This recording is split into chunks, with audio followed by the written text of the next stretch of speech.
ನಾವು ಕೊಟ್ಟ ಮಾತಿನಂತೆ 5 ಗ್ಯಾರಂಟಿ ಯೋಜನೆಗಳನ್ನ ಜಾರಿ ಮಾಡಿದ್ವಿ. ಆದರೂ ನಮ್ಮ ಗ್ಯಾರಂಟಿಗಳನ್ನ ತಾತ್ಕಾಲಿಕ ಅಂತ ಹೇಳ್ತಾರೆ. ನೀವು ಎಲ್ಲರಿಗೂ 15 ಲಕ್ಷ ಅಕೌಂಟ್ಗೆ ಹಾಕ್ತೀವಿ ಅಂತ ಹೇಳಿದ್ರಿ. ಹಾಕದ್ರ ಹಾಸನದಲ್ಲಿ ಬಿಜೆಪಿ ವಿರುದ್ಧ ಸಿಎಂ ಸಿದ್ದರಾಮಯ್ಯ ವಾಗ್ದಾಳಿ ನಡೆಸಿದ್ದಾರೆ. ನಿರುದ್ಯೋಗಿಗಳಿಗೆ ಕೆಲಸ ಕೊಡಿ ಅಂದ್ರೆ ಪಕೋಡ ಮಾರಿ ಅಂತಾರೆ.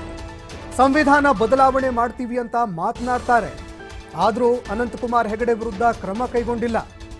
ಸಂವಿಧಾನ ಬದಲಾವಣೆಯ ಮಾತನಾಡಿದ್ರು ಕೂಡ ಅನಂತಕುಮಾರ್ ಹೆಗಡೆ ವಿರುದ್ಧ ಕ್ರಮ ಕೈಗೊಂಡಿಲ್ಲ. ಮೋದಿ ಪಿಎಂ ಆದ್ರೆ ದೇಶ ಬಿಡ್ತೀನಿ ಅಂತ ದೇವೇಗೌಡರು ಹೇಳಿದ್ರು. ಆದ್ರೆ ಅವರು ದೇಶ ಬಿಟ್ರ ಅಂತ ಸಿಎಂ ಸಿದ್ದರಾಮಯ್ಯ ವಾಗ್ದಾಳಿ ನಡೆಸಿದ್ದಾರೆ.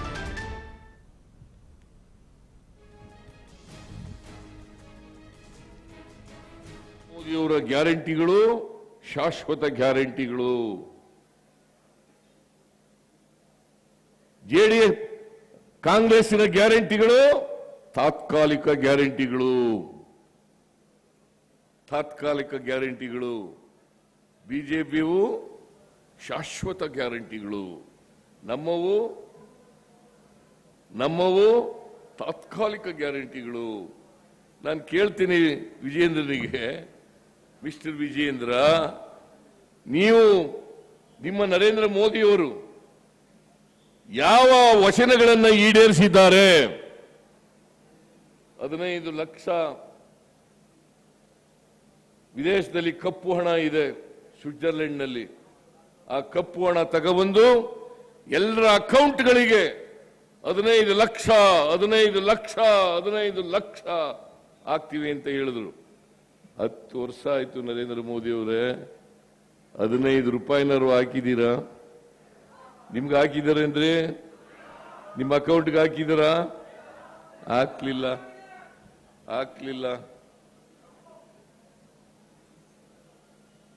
ಯುವಕರಿಗೆ ಉದ್ಯೋಗ ಇಲ್ಲ, ಅದಕ್ಕೋಸ್ಕರ ಪ್ರತಿ ವರ್ಷ 2 ಕೋಟಿ ಉದ್ಯೋಗಗಳನ್ನು ಸೃಷ್ಟಿ ಮಾಡ್ತೇನೆ. 2 ಕೋಟಿ. 10 ವರ್ಷ ಆಯ್ತಲ್ಲ ನರೇಂದ್ರ ಮೋದಿ ಅವರೇ, 20 ಕೋಟಿ ಉದ್ಯೋಗ ಸೃಷ್ಟಿ ಮಾಡಬೇಕಾಗಿತ್ತಲ್ಲ.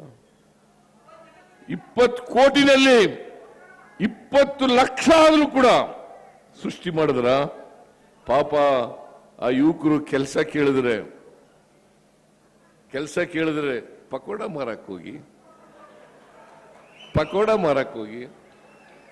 ಒಬ್ಬ ಪ್ರಧಾನಮಂತ್ರಿ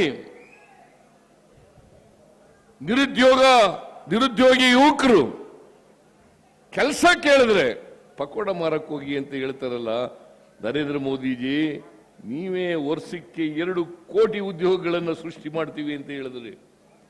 ನಿರುದ್ಯೋಗಿಗಳಿಗೆ ಕೆಲಸ ಕೊಡ್ತೀವಿ ಅಂತ ಹೇಳಿದ್ರಿ. ಕೆಲಸ ಕೇಳಿದ್ರೆ ಪಕೋಡ ಮಾರಕ್ ಹೋಗಿ ಅಂತ ಹೇಳ್ತಿರಲ್ಲ. ಇದು ಬೇಜವಾಬ್ದಾರಿತನದ ಹೇಳಿಕೆ ಅಲ್ವಾ ನರೇಂದ್ರ ಮೋದಿ?